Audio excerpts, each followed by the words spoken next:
Franchement, ça m'est égal. Ça m'est égal d'aller en prison pour une troisième fois si c'est pour une bonne raison. Quand je dis bonne raison, je veux dire si dans le cadre de ma lutte, je fais les choses comme il se doit et que pour cela, on doit m'emmener en prison, je n'ai aucun problème avec ça.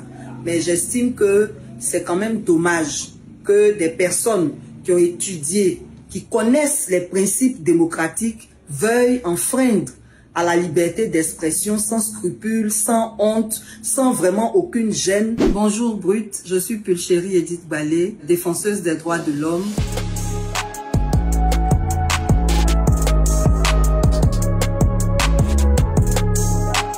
Je suis partie au Mali sur invitation de la société civile malienne. Seulement, j'en ai profité pour m'informer sur la situation des 49 militaires. Et qui vous a reçu là-bas? Je suis actuellement sous contrôle judiciaire, donc je suis interdite de parler de cette question. Je suis désolée.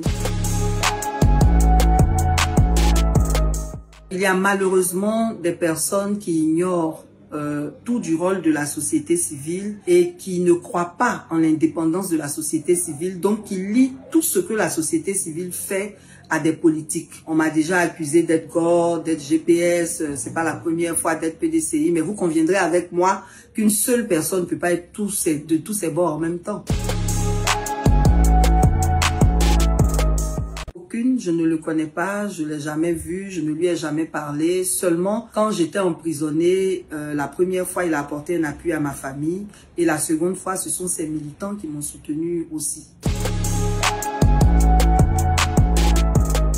C'était assez difficile, mais bon, on s'adapte. J'étais très surveillée. Ni les gardes, ni les détenus ne pouvaient me parler, au risque d'être, on va dire, sanctionnés.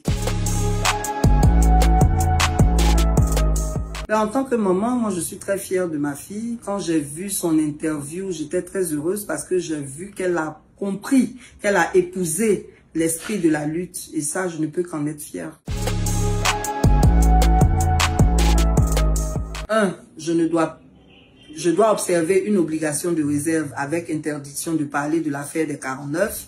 Je ne dois pas contacter les parents des 49.